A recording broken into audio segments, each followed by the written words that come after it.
বাড়িতে যদি কোনো সবজি না থাকে তবে আলু দিয়ে ভীষণই সহজ পদ্ধতিতে এই রেসিপিটি বানিয়ে নিতে পারো। গরম ভাতের সাথে ভীষণই ভালো লাগে। নমস্কার বন্ধুরা, happy with Gopa kitchen cooking এর আরও একটি নতুন পর্বে জানাই তোমাদের সকলকে স্বাগত। আজকে বানাবো ভাপা আলুর রেসিপি। এটি গরম ভাতের সাথে ভীষণই ভালো লাগে। এই ভাপা আলু বানানোর জন্য আমি এখানে 4টে আলু নিয়েছি। আলুগুলোর খোসাটা ছাড়িয়ে নেব।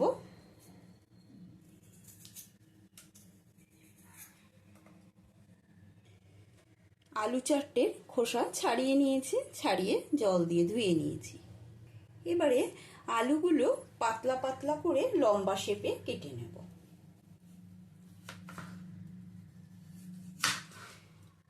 বাড়িতে যখন কোনো সবজি থাকবে না তখন এই রেসিপিটি অনায়াসেই বানিয়ে নেওয়া যেতে পারে। প্রথমে এরকম একটু গোল গোল করে কেটে নিয়েছি। এবারে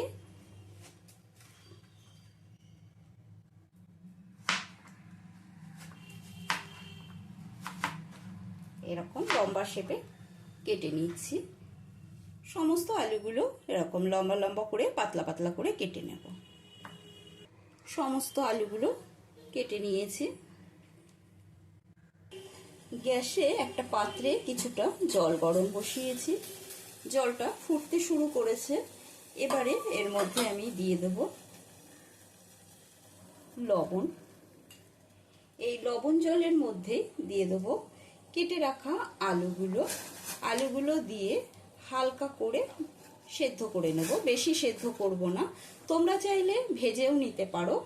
ভেজে নেওয়ার থেকে সেদ্ধ করে বেশি ভালো লাগে। আবারও ঢাকা দিয়ে দিলাম। আলুগুলো সেদ্ধ বসিয়েছি, ততক্ষণে একটা মশলা বানিয়ে নেব মিক্সার জারে। এইখানে দিয়ে দিচ্ছি 1/2 চামচ কালো সর্ষে। তোমরা চাইলে সাদা সর্ষের ব্যবহার করতে পারো। আর নিয়েছি 2 চামচ পোস্ত। আমি পোস্তর পরিমাণটা বেশি দিলাম। তোমরা চাইলে সর্ষের পরিমাণটাও বেশি দিতে পারো, সেটা তোমাদের পরিমাণ বুঝেই তোমরা ব্যবহার করবে। আর নিয়েছি 4টে কাঁচা লঙ্কা। এবার এটা একটু শুকনো প্রথমে ঘুরিয়ে নেব। সর্ষে, পোস্ত, কাঁচা লঙ্কা শুকনো প্রথমে ঘুরিয়ে নিয়েছি। এবার এর মধ্যে দিয়ে দিচ্ছি সামান্য জল দিয়ে এটা পেস্ট বানিয়ে নেব। মিহি করে সর্ষে, পোস্ত, কাঁচা লঙ্কার পেস্ট করে নেওয়া হয়ে গেছে। আলুগুলো সামান্য সেদ্ধ করে নেওয়া হয়ে গেছে। দেখো, বেশি সেদ্ধ কিন্তু করিনি। এবারে এটা নামিয়ে জল দিয়ে আর একবার ঠান্ডা জলে ধুয়ে নেব। আলুগুলো ঠান্ডা জল দিয়ে ধুয়ে নিয়েছি। আর নিয়েছি এখানে বড় সাইজের একটা পেঁয়াজ কুচি করে কেটে নিয়েছি। আর একটা টমেটো 4 ভাগ করে কেটে নিয়েছি। গ্যাসে একটা কড়াই বসিয়েছি। কড়াইয়ের মধ্যে দিয়ে দিচ্ছি 1 চামচ মতো সর্ষের তেল। সর্ষের তেলটা গরম হয়ে গেলে এর মধ্যে দিয়ে দিচ্ছি পেঁয়াজ কুচিটা দিয়ে পেঁয়াজ কুচিটা ভেজে নেব। তোমরা যদি নিরামিষভাবে বানাতে চাও তবে পেঁয়াজটা বাদ দিতে পারো। পেঁয়াজটা দিলে একটু বেশি ভালো লাগে, সেই জন্য আমি পেঁয়াজটা দিচ্ছি। যদি আমার চ্যানেলে নতুন বন্ধু হয়ে থাকো তবে চ্যানেলটা সাবস্ক্রাইব করে নিও। পাশে থাকা বেল আইকনটা প্রেস করে দেবে, যাতে আমার নতুন নতুন রেসিপিগুলো সবার আগে তোমাদের মোবাইলে পৌঁছে যায়। আর যদি ফেসবুক থেকে দেখো তবে পেজটি ফলো করো। পেঁয়াজটা বেশি লাল করে ভাজবো না, হালকা করে ভেজে নিলাম। এবারে এর মধ্যে দিয়ে দিচ্ছি কেটে রাখা টমেটোটা হালকা করে ভেজে নেব। পেঁয়াজের সাথে টমেটোটা ভাজা হয়ে গেছে। এবারে নামিয়ে নেব। নিয়েছি এখানে একটা টিফিন বাটি। এবারে এই টিফিন বাটির মধ্যে দিয়ে দেব আলুগুলো।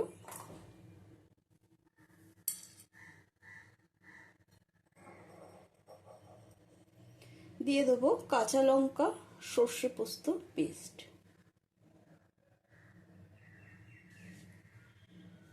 দিয়ে দেবো ভেজে নেওয়া পেঁয়াজ, টমেটো।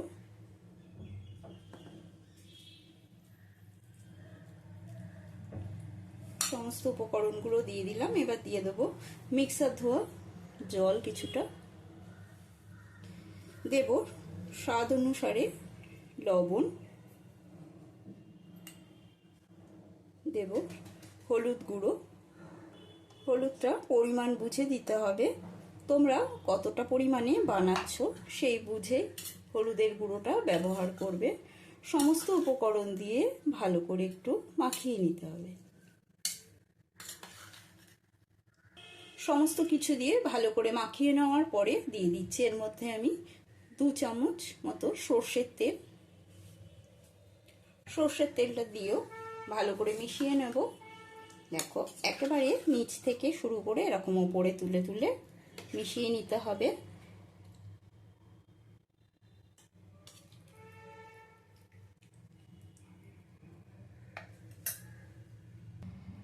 সমস্ত উপকরণ দিয়ে ভালো করে মিশিয়ে নিয়েছি। এবারে দিয়ে দিচ্ছি এর মধ্যে 2 গোটা কাঁচা লঙ্কা। তোমাদের কাছে ধনেপাতা থাকলে ধনেপাতারও ব্যবহার করতে পারো, কিন্তু আমি ধনেপাতাটা দিলাম না। এবারে ঢাকাটা বন্ধ করে দিলাম। গ্যাসে একটা কড়াই বসিয়েছি, কড়াইয়ের মধ্যে দিয়ে দেব হাফ গ্লাস জল। বেশি জল দেওয়া যাবে না, টিফিন বাটিটা যদি বেশি ডুবে যায় তাহলে ভেতরে কিন্তু এই জলটা ঢুকে যেতে পারে, ওই জন্য জলটা অল্প করে দেওয়াই ভালো। এবার টিফিন বাটিটা বসিয়ে দিলাম, দিয়ে এবারে ঢাকা দিয়ে দিচ্ছি। এবারে ঢাকার যে সাইডের ফুটোটা সেটা আমি একটা লবঙ্গ দিয়ে বন্ধ করে দিচ্ছি। 5 মিনিটের মতো লো টু মিডিয়াম স্টিমে ফুটতে দেব। 5 মিনিট বাদে ঢাকাটা সরিয়ে নিচ্ছি। দেখো জলটা পুরো শুকিয়ে গেছে কড়াই থেকে। এবারে গ্যাসটা বন্ধ করে দেব। 10 মিনিট বাদে বাটিটা ঠান্ডা করে তারপরে খুলে দেখাচ্ছি। 10 মিনিট বাদে টিফিন বাটিটা ঠান্ডা করে এবারে ঢাকাটা সরিয়ে দিচ্ছি। ওয়াও, খুব সুন্দর গন্ধ বেরিয়েছে। আজকের মতো ভাপা আলুর রেসিপিটি কমপ্লিট। আশা করি রেসিপিটি তোমাদের সকলেরই ভালো লেগেছে। একটা লাইক দিয়ে দিও, কমেন্ট করে জানাবে রেসিপিটি তোমাদের কেমন লাগলো। আজকের মতন এই পর্যন্ত। সুস্থ থাকবে, ভালো থাকবে, ধন্যবাদ।